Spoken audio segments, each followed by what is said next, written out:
Hey guys, this is Mel, and I am back one final time to talk about the 100, episode 716, titled The Last War, which premiered Wednesday, September 30th, 2020, on the CW. It's less than an hour since the episode has aired for me. So, huge spoiler alert. If you haven't seen the episode already, please go do so first and then come back and see what I have to say about the episode.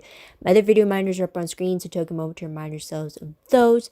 Very quick YouTube shoutouts for Elvis Ibrahimovic, Ando, Ponyboy Curtis, and Mr. Legendary AO for all your comments on my 715 video. Truly appreciate it. And since this is the last of the 100 recaps, thank you so much to everybody who left comments over the whole course of my coverage since season 3.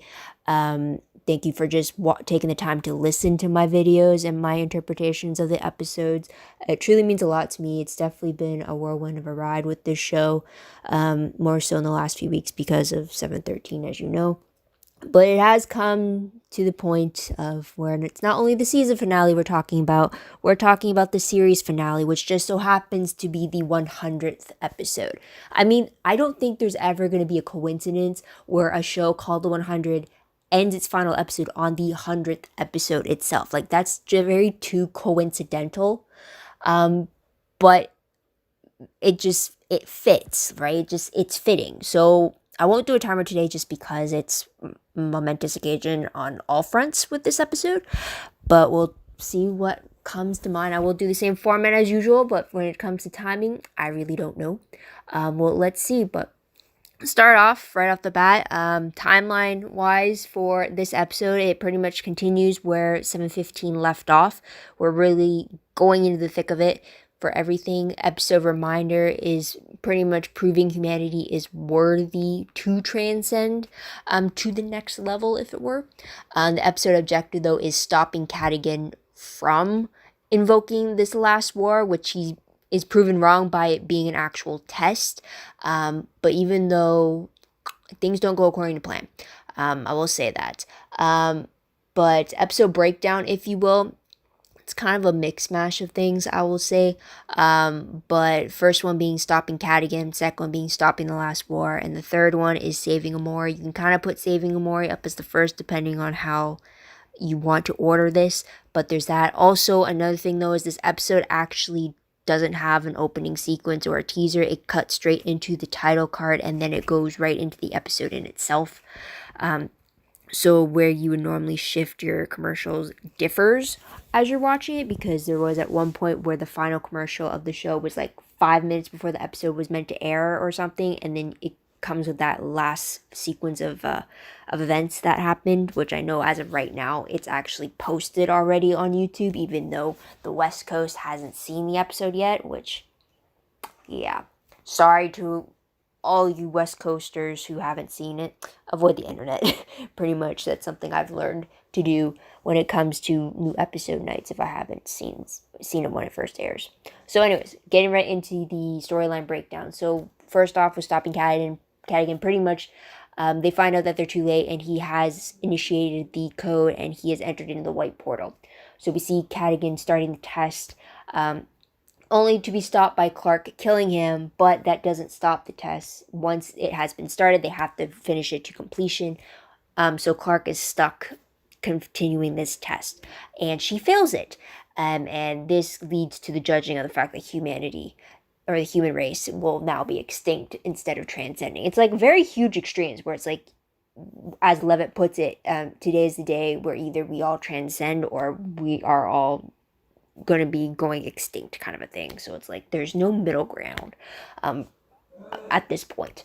Second storyline though is stopping the last war. So while Clark is rushing to spend her final moments with Maddie, who's still locked inside her own body, so she's still technically alive, Raven is rushing into the white portal that turned red. I'm assuming it turned red because it's getting ready to duel out extinction.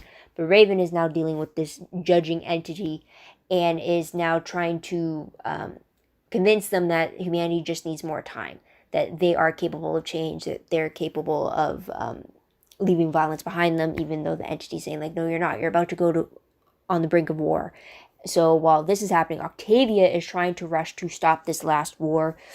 Lots of things happen, fights ensues, all because of Shaheda making the other side believe the other shot first, as it were. So he tries to ignite it. Lots of people get injured. Octavia tries to stop it in the end. Indra kills Shaheda. Octavia gives this speech that has everyone putting their weapons down and saying, like, okay, for all of mankind, no more fighting, kind of a thing. And this is what Raven needed to prove that they were ready, that they could change, and that they were worthy to transcend, and they all do transcend. And then we do see that no matter what planet they were on, if they were on Earth, if they were on Sanctum, or if they were on Bardo when this moment happened, if you were human, you were going up in a glowy aura and you were transcending with the others. So that's something there. The third storyline kind of spliced in there, but it's pretty much saving Amore. Unfortunately, Amore dies on the operating table. She flatlines when they're trying to pull the rod out of her, even though they stabilized her. But because of this, Murphy makes the decision to take Amore's mind drive out and put it in himself. So even though it will kill him having two mind drives in one body, he would rather spend his last moments in his body with Amore still with him than living the rest of his life without her. So that's kind of where they are when everybody transcends, and they both also transcend with it, which leads to the last moment of the episode where Clark is alone on Bardo, and she uses the Disciple's helmet to travel to Sanctum and travel to Earth. And this is where through her, we confirm that no matter where the humans are, they have all transcended except for her. So on Earth, Clark is with the dog Picasso, and she is approached by the judging entity and telling her what happened, confirming that Maddie transcended with the rest of humanity, and Clark will never transcend with them because because her punishment for committing murder by killing Cadigan during their test, her punishment is that she could never transcend. So she is stuck living her life like she was always supposed to as a human. But transcendence wasn't a one-way ticket, it was a choice. So Clark finds out that 13 of her friends all decided that they would return to Earth and live out their lives with Clark so that she wouldn't be alone, which also made Maddie's decision to stay behind in the transcendence sphere, as it were, because she knew Clark would never be alone. But she knew that because of those 14 people, there would be no offspring. They would not transcend after they die. They would immediately be cut off from everybody. None of them cared. They were all fine to just go back on Earth and be together, kind of a thing. So that is something there. And also, since Maddie's a lot different age than the rest of them, it would have been a lot harder for her because there wasn't going to be anybody her age for her to grow and love and continue forward, kind of a thing, which she knew Clark would never want for her. So it's kind of a cute moment there. So through that, we find that not only is Clark is reunited with Octavia, Levitt, Indra, Gaia, Jackson, Miller, Jordan, Hope, Raven, Echo, Nyla, Murphy, and Amore. I'm assuming it's Amore just because we do see throughout this whole scene, you do see everybody's faces clearly, except for this one girl who was fishing in a pink sweater. But the way that, her face was never shown enough to confirm who she was, but because of how she was close to Murphy later on, and with the Picasso, and the fact that she was wearing a glove specifically on one of her hands, it makes me assume that it was Amore. Plus, also, I don't think Murphy would be as happy as he was if Amore wasn't by his side. So that was my deductive reasoning there. So we do have them all welcoming Clark to their makeshift camp that they're trying to recreate back on Earth. So there's that. Tidbit-wise, we do find out that Becca had refused when she went into the white portal. The first time that we saw in 708, we found out that she refused to take the test for humanity. And so that's why she kind of feared that, and why she didn't want Bill to do it at the time, because it's either they all die or they all transcend. Knowing what the two extremes were makes sense. We do also find out through Levitt that the dead cannot transcend. So Bellamy, because Octavia asked him if Bellamy would join them, he would not. It was also the question of whether or not Maddie was still alive. The fact that she was, but stuck in her body meant that she could still transcend with them and find peace. The whole purpose of why when Octavia had to tend to Levitt and Echo, got who got shot at, she put the emphasis on the fact that they have to keep on breathing, they have to still be alive, because if they're dead, they don't transcend with them, kind of a thing. So they're kind of biding themselves some time as well.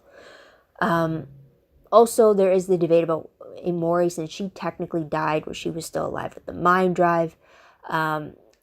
If that was her in pink sweater, then I'm assuming that was her loophole to be able to transcend with the others. So there's that. Again, like I mentioned, we found out that Clark was the first ever to commit murder during the test. During all of the species who have undergone the test since the dawn of time, she's the first one to ever commit such a treason. So there's that. And then also a little lightheartedness. We do have Hope having her first kiss with Jordan just before Raven arrives with reinforcements to help get them out of the bunker. So there's that. So let's move on to the most shocking moments of the episode. I think for me, it would be the fact that Clark was able to reunite with all of her friends in the end. With the way they were setting it up, it kind of looked like they were going to give Clark the same fate that they gave her at the end of season 4, where she was the only one who can walk on Earth after Prime Fire had happened. The fact that she was traveling through the 3 planets and seeing no one else, no other human was alive, and it was just her and her dog. It was setting up for the fact that she was going to live out her existence alone. So there's that. But then I was just surprised to see that everybody was able to, they decided to come back and be with her and not have her be alone, kind of a thing. So that was a surprise. It was a very nice surprise, though, for sure. But I definitely wasn't expecting it with the way things were going. So there's that. But moving on to parallels very quickly, or callbacks. I can't believe I forgot one callback in 7:15, but it was the fact that when Clark started humming to Maddie after finding her just before they made the decision to kill her before that got derailed. That was actually a callback to 103 when Clark initially would hum to Adam before she gave him a mercy killing, and that was the first time when Bellamy watched her make this hard decision, kind of a thing. I can't believe I forgot that, though, but so there's that. Huge callback or parallel or familiar face was the fact that we got Callie, Cadigan's daughter, the first Flame Keeper. We got Lexa, and we also got Abby. They all returned as the judge or the entity within the white portal, and as a spokesperson, kind of a thing. So we have Callie being that person for Bill, we have Lexa being that person for Clark, and we have Abby being that person for Raven. What I found very interesting, though, was despite Callie, since we don't really know much about her, but when it regards to Lexa and Abby, what I found interesting was the fact that even though it was the entity that was talking through them, it was still the same mannerisms of Lexa and Abby, if that makes sense. Even when I was listening back to when Lexa would be talking and stuff, even though it's not technically Lexa and she's just wearing Lexa's face, she still spoke in a way that it was a huge reminder that it was Lexa, like the way that it was very authoritative or very like more of a mentoring type of a position, which I thought was pretty cool. Just how that portrayed, because then I got to wondering, like, why wouldn't it be other people who take on the roles? Like, it was great to get Lexa and Abby back because their faces we've missed for so long. Lexa since season 3, but Abby's since season 6. But it was very interesting that they were the choice as opposed to some other people we would have seen beforehand coming back in hallucination type scenarios, if that makes sense. Or maybe that's why, because we've seen other people in hallucination scenarios, and this was just the difference, I guess you can say. So there's that. Another parallel or callback was Clark's bringing up her lever pulling moments that lead to genocide of some sort. So Mount Weather, the Ring of Fire, when they were trying to leave Earth before that missile dropped. forcing them to leave Earth again at the end of season 5, all that. So it was very interesting they pulled up that. It was interesting for them to have Octavia's whole one crew mentality speech coming back, how they were all one group of people, they weren't divided anymore. Kind of similar to when she did that in season 4 when she was trying to unite the 13 clans together. Now she's trying to connect all of humanity together through one crew and the disciples, which she does, so there's that. We also get the return of the blood must have blood mentality of the grounders. We get it from Judge Lexa bringing it up with Clark. We get it through Shaheda bringing up when he's trying to get one crew to rally against him or rally with him in the last war, so that's something there. But to top 3 favorite moments, a little more than 3 this time, rightfully so because it's the finale. I'd hope there'd be more than 3 in a finale of this magnitude. So let's get right into it. First one that I liked, or one favorite I had, was the fact that it was Octavia and Raven that were the ones that proved humanity was worthy to transcend, and it wasn't Clark. I mean, we were all led to believe, naturally so, that it would be Clark that had the weight of humanity on her shoulders. She would be the one that had to prove it to them. But the fact that she actually failed, I'm actually okay with that. Yeah, it's going to be a little heartbreaking on Clark, but when it was happening, that was a huge shock. But then to actually have it in the end that it was Octavia and it was Raven who played their parts that ultimately led to humanity being proved worthy, it was just something that became my favorite because Raven had her own speech against Judge Abby about how humanity needed time to grow and learn from their mistakes and how they were worthy of being better and having more faith in humanity is what Raven had. So I really like that and how she really tried to advocate. Plus, also in a way, she asked how Clark could fail the test when Clark has sacrificed so much to ensure everybody else would survive. Like the whole burden, that was another parallel as well to Clark bringing it back to 216 of how she bears the weight of the responsibility so that nobody else has to. She bears the burden of it all. And Raven brings that up to the judging Abby, saying that Clark did all these horrendous things just so that the rest of us could live and not deal with that. So I really like that in a way, since Raven has always it wasn't until the season that Raven got an understanding of where Clark was coming from when it came to the whole reactor part for her. But beforehand, Raven has always never understood. So the fact that in this season she now understood Clark's intentions and like why she did what she did, and then to also defend that to this higher entity, I thought that was pretty cool. And then also with Octavia, when Octavia gave her speech on that battlefield addressing both Juan Crew and the disciples, it really, I don't know if anyone held this, but it gave me Bellamy season 1 vibes. If you remember, I think it was in the 2-part finale for the season when he was addressing the rest of the delinquents and how they're saying that we are grounders, we need to take a stand and stuff. Like, it was one of those big motivational speech moments that Bellamy would have. When Octavia gave her speech when she did in front of Juan Crew, I got that kind of a feeling again. It was a great speech. The fact that she was trying to advocate for the fact that they were all humanity, they were all one crew. If she killed someone, it was essentially killing her, and how they had to stop this. And the fact that she was able to get through to everybody is something I really enjoyed. I mean, it was great because in season 4 we got to see Octavia coming into her own as a leader, and before she became Blood Raina, but becoming into a leader and wanting to unite everybody together.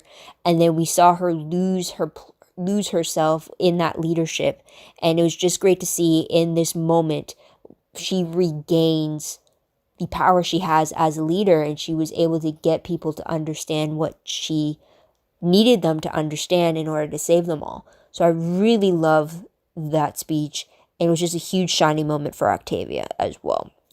And it was just great to see her bring a little bit of the grounder motif to her look as well, because it seemed like she was trying to avoid that since her time as Blood Raina.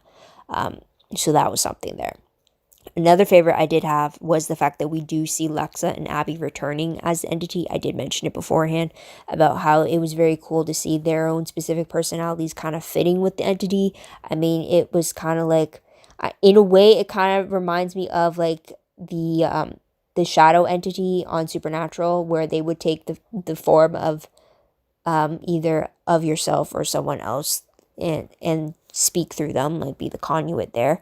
But it was very interesting to see it happening in this scenario, and being able to have Lexa and Abby back again was pretty cool as well.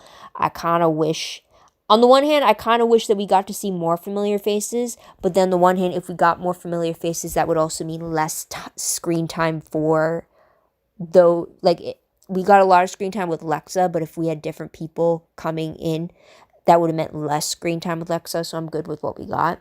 But it was just like, I mean, I would have loved it if we got to see Monty, if we got Bellamy, if we got Jasper, if we got Harper, if we got to see her father, if we got to see Wells, Finn, like a lot of the people we lost over the years that played huge parts in Clark's life. I feel like it would have been cool to see them all in the episode, because again, 100th episode, series finale. But the fact that we only got to see 2, potentially 3 of former castmates, that was a little bummer there. But another favorite I did have was the fact that we got to see Clark's journey, despite us how it was set up to look like Clark may be the only human left alive in the universe. I really like the fact that we got to see her travel to all the planets to see for herself that anywhere she thought humans would be left alive, they were actually all transcended in this glowing tree formation kind of a thing. So it was very interesting for us to see that confirmation, but then also see where she decided to call her home, because she could have picked Bardo, she could have picked Sanctum, but instead she chose to return back to Earth. And then it was just great to see that in the end she got that visit from Judge Lexa and got told how everything came down to be, and then reuniting with all her friends, and then just Clark's reaction to seeing them all. Specifically one shot when it was Clark sandwiched between Raven and Murphy after hugging them and then walking to the others. I really love the shot of the 3 of them. It was just, love it. Kind of wish Octavia was in it too, but the next hug she does get is either Amore or Octavia, so she's not too far behind. But that was like a really great close-up shot of the 3 of them, which I really like. So there's that. And then I do have side favorites, being Jordan's idea to use the EMP to distract the disciples to get Wonkru through the bridge. That was pretty cool. And very smart too, instead of just open firing on everybody. Another favorite I did have was the fact that Nikki was the one leading the Allegiance convicts when Raven was bringing reinforcements. It seemed like Nikki and Raven were on the same page together, and I thought that was a huge step for them. So that was something that was pretty cool to see. Also, loving the fact that Indra finally killed Shaheda, and she used one of the Allegiance convicts' blaster guns. So it's just great to have him finally off the table, and with no way for him to transcend later on. So, like, that's something there that was a favorite. But moving on to peeves, the only peeve I really did have was the fact that Bellamy wasn't there. I mean, at one point, I thought, like, once we started seeing Callie, I thought, okay, maybe we might see Bellamy as a judge, because he was still technically listed. I know on Futon Critic, I believe he was still listed as appearing as part of the cast. So I thought maybe we'd get Bellamy as a judge. And then, lo and behold, surprise, we got Lexa instead, which was a good choice. But I'm still sad of the fact that Bellamy was actually dead, and it wasn't just on life support or something where he could have actually transcended. So it was like, it was just sad that he couldn't be a part of that reunion at the end. After so long, I'm still bummed with I'm still pissed at the way that his death was handled. So that was the peeve there. And then also, just now thinking about it, the fact that we really only got two familiar faces back for the finale, I'm a little disappointed with that, just because, like, you planned this out to be the series finale. You knew this was coming. Also, not only was it a series finale, but it's the 100th episode. Usually for the 100th episode, you could probably get away with 2-3 familiar faces coming, but then as a series finale that you have planned, usually you'd make it a whole big fanfare if you're able to make it work. So I'm a little disappointed that I didn't get to see Monty or Jasper or Harper or Wells or Finn or anyone that we've lost over the years coming back in such a way. Just because I guess the biggest comparison I could put it to is the Vampire Diaries, their season finale.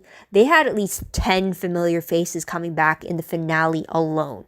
So it's like, even if it was for a split moment of like they were on for like for one scene, that was still enough to see them and to know that they were part of the story in such a way. So that was like probably the biggest one I can think of that had so many people coming back. And then, yeah. I don't know. That's a peeve. I kind of would have wished that more people came back. Kane, I forgot Kane. How could I forget Kane? But at least we got Lexa and Abby, at least. I'm not going to count Callie because she was only in one episode, so she's not really a familiar face at this point. But, yeah. Even Becca. I thought Becca might have been a judge because we've had her as Allie 2.0. But, yeah. I'm going to get off topic again. So let's just move on to random question. The only random question I have, because it's the final episode, I'm not going to get any answers, but I'm wondering, because Amore died and yet this is again under the assumption that the person in the pink sweater that didn't show a close-up of their face during the final scene, I'm assuming that's Amore based off how that person was interacting with Murphy and Picasso the dog. So with that assumption, Amore technically died, and the only reason she was able to transcend from the looks of it is because she was alive in her mind drive. So if that's the case, I'm wondering, could the same have been said for Gabriel? Because if I remember correctly, he died in 714, but I think his mind drive was still intact. So wouldn't he have also been a possible candidate to transcend? And maybe he's just in the ether like Maddie is now? Or is he like dead and not able to transcend like Bellamy in this case? Even though he would have been in the same situation as Amore, if you know what I mean, right? That's the thing I'm a little confused by, is like if Amore was able to transcend and yet her body died, yet her consciousness was still alive in the mind drive, couldn't that same thing be said for Gabriel as to why he should still be alive, or at least he should have been able to transcend as well, if that makes sense.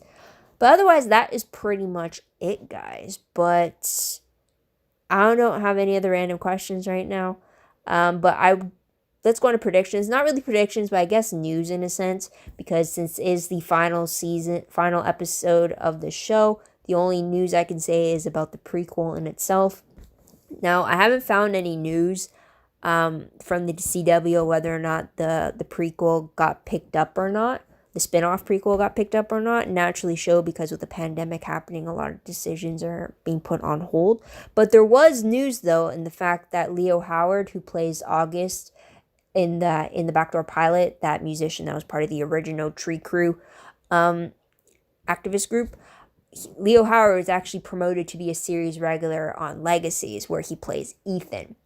Now, I'm super stoked that means we're still going to get more with Ethan, and he wasn't just a very short, brief appearance in season 2. But that also leaves me questioning that, like, if he's now promoted to a series regular on Legacy season 3 when he was just a guest star, what does that mean for his character in the prequel? Does that mean he's gonna maybe be killed off if it does get greenlit, or does that mean that they've waited with no news about the prequel and that's why he went with Legacies? Or does that mean he will get killed off and we'd still follow Callie or something, or he was never intended to be part of the main cast in this prequel? I don't know. I just know that I'm hugely excited for the fact that means Ethan lives on Legacies. I still think that he is an untriggered werewolf. I feel like he's going to be a part of the school later on. I need that. There was chemistry between him and Hope, even though I'm a Hope and Landon fan. There's a lot of potential with Ethan, so I'm glad that Leo is going to be playing Ethan for a little while longer on Legacies. So there's that. But I really don't know if I'm going to give the prequel a shot after what happened with Bellamy. I guess we'll have to wait and see. Plus, I also don't know if I'd want to see a prequel just because I already know, like, I already saw what happened in the beginning, if that makes sense. I don't know. I guess I'll have to wait and see. Yeah, I don't know. Maybe let me know in the comments down below what you think about whether or not you're going to continue, if the prequel does get picked up or not, if you're going to check it out or not. I'd love to know in the comments down below. But also in the comments, just let me know what you thought about the finale. Is it what you thought it would be? Was it better? Was it worse? Was it something that you thought was going to happen and didn't, or vice versa? I'd love to know in this final video for the 100, or at least episode-wise. I don't know if I'm going to do any other videos for the 100. I haven't decided yet, though. But I'd love to hear about all that in the comments. Also, don't forget to like this video, subscribe to my channel, and check out my other videos if you haven't done so already. Even though the 100 has just ended, Supernatural is coming back next week for the final 7 episodes. So I will be doing my episode recaps for those. I got to do it to the very end of that show. And I'm expecting tears for that finale. But yeah, I hope you guys follow me up for that as well. But otherwise, all my other shows I usually talk about, they don't return until 2021. So yeah, it's going to be a slow thing for the channel. I will give you a heads up for that, though. But also, classes do start again for me next week. And it's going to be a huge... I'm now in, like, the script writing phase for, like, 3 different things now in this coming. The last 6 months have all been about planning, and, like, the backbones of what the episode or the film are supposed to be about. And, like, this semester coming up, starting next week, it's all about actually putting all those plans and now making a script of it now. So I have a sitcom I'm supposed to be doing, I have a 1-hour drama I'm supposed to be doing, and then I also have a feature film script I'm supposed to be doing. So I'm kind of glad that I only have Supernatural to do videos on, because that is a lot of writing on my part. But anyways, WordPress, link for that is down below. Anything I post online is connected to WordPress. A little more organized, a little more detailed, but still work in progress. Also, Tumblr. I am up to date in regards to reblogging promos, web clips, quotes, GIFs, news, all that stuff for the 100. I do just have to update it for the final episode just now. But link for that is down below. Again, still a little slow going, but in between semesters, I try to get as much as I can out there without overloading myself. So there's that as well. Otherwise, that is pretty much it, guys. So thank you so much for tuning in. Like I said before, thank you so much for your patience.